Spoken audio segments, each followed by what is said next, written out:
السلام علیکم دوستو، اسلام آباد کے خوبصورت ماحول اور بہترین موسم کے ساتھ سید مظہر ایک دفعہ پھر آپ کے ساتھ۔ دوستو، آج تاریخ کے ایک واقعے کا ذکر کرنا چاہتا ہوں اس ویڈیو میں، جو ہمارے لیے بہت بڑی سیکھ ہے اگر ہم اسے سمجھیں اور اس پر غور کریں تو۔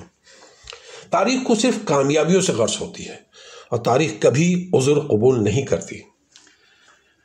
دوستو، جب امریکی صدر ٹرمپ نے سعودی عرب کو جتلایا کہ امریکی تحفظ کے بغیر تمہاری حکومت 2 ہفتے بھی نہیں چل سکتی، انہی دنوں سعودیہ میں ایک اونٹ کو 16 ملین ریال کا سونے کا ہار پہنایا گیا تھا۔ مسلم حکمرانوں کے لیے وہ کتنا عبرتناک منظر تھا جب معتصم باللہ آہنی زنجیروں اور بیڑیوں میں جکڑا چنگیز خان کے پوتے ہلاکو خان کے سامنے کھڑا تھا۔ کھانے کا وقت آیا تو ہلاکو خان نے خود سادہ برتن میں کھانا کھایا اور خلیفہ کے سامنے سونے کے تشتریوں میں ہیرے جوہرات رکھ دیے۔ پھر معتصم سے کہا، کھاؤ، پیٹ بھر کے کھاؤ، جو سونا چاندی تم نے اکٹھا کیا تھا وہ کھاؤ۔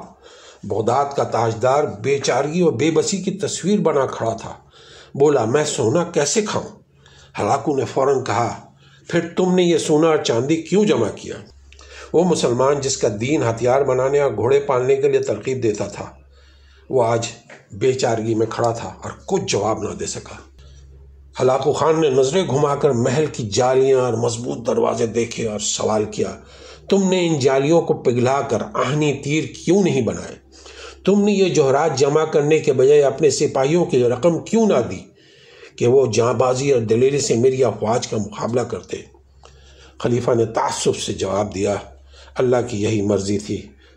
تو ہلاکو خان نے کڑک دار لہجے میں کہا، پھر جو تمہارے ساتھ ہونے والا ہے وہ بھی خدا ہی کی مرضی ہوگی۔ ہلاکو خان نے معتصم باللہ کو مخصوص لباس میں لپیٹ کر گھوڑوں کے ٹاپوں کے نیچے رون ڈالا اور چشم فلک میں دیکھا کہ اس نے بغداد کو قبرستان بنا ڈالا۔ ہلاکو نے کہا، آج میں نے بغداد کو صفحہ ہستی سے مٹا ڈالا ہے اور اب دنیا کی کوئی طاقت اسے پہلے والا بغداد نہیں بنا سکتی۔ اور دوستوں، ایسا ہی ہوا۔ تاریخ تو فتوحات گنتی ہے، محل، لباس، ہیرے جوہرات اور انواع اقسام کے لذیذ کھانے نہیں۔ رسول اللہ صلی اللہ علیہ وآلہ وسلم کے گھر میں کھانے کو کچھ نہیں ہوتا تھا، مگر دیوار پر تلواریں ضرور لٹکی ہوتی تھیں۔ دوستو، ذرا تصور کریں، جب یورپ کے چپے چپے میں تجربہ گاہیں اور تحقیقاتی مراکز قائم ہو رہے تھے، تب یہاں ایک شہنشاہ دولت کا سہارا لے کر اپنی محبوبہ کی یاد میں تاج محل تعمیر کروا رہا تھا، اور اسی دوران برطانیہ کا بادشاہ اپنی ملکہ کے دوران ڈلیوری فوت ہو جانے پر ریسرچ کے لیے کنگ ایڈورڈ میڈیکل اسکول کی بنیاد رکھ رہا تھا۔ جب مغرب میں علوم و فنون کے بم پھٹ رہے تھے تو یہاں تانسین جیسے گویے نت نئے راگ ایجاد کر رہے تھے۔ نوخیز، خوبصورت اور پرکشش رقاصائیں شاہی دربار کی زینت و شان بنی ہوئی تھیں۔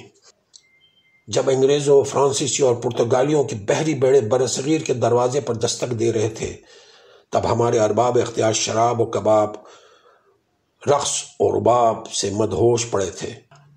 دوستو، تاریخ کو اس بات سے کوئی غرض نہیں ہوتی کہ حکمرانوں کی تجوریاں بھری ہیں یا خالی ہیں، شہنشاہوں کے تاج میں ہیرے جڑے ہیں یا نہیں، درباروں میں خوشامدیوں، میراثیوں، طبلہ نوازوں، طوائفوں، وظیفہ خوار شاعروں اور جی حضوروں کا جھرمٹ ہے یا نہیں۔ تاریخ کو صرف کامیابیوں سے غرض ہوتی ہے اور تاریخ کبھی عذر قبول نہیں کرتی، اور جن لوگوں کو اس حقیقت کا ادراک نہیں، ان کا حال خلیفہ معتصم باللہ سے کم نہیں ہوگا۔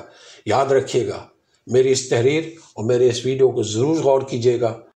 بہت شکریہ دوستو۔ اپنا اور اپنے آس پاس کے لوگوں کا بہت خیال رکھیے گا، اور خاص کر ان لوگوں کا بہت خیال رکھیے گا جن کا کوئی خیال نہیں رکھتا۔ اللہ تعالیٰ بھی آپ کا بہت خیال رکھے گا۔ السلام علیکم ورحمۃ اللہ وبرکاتہ۔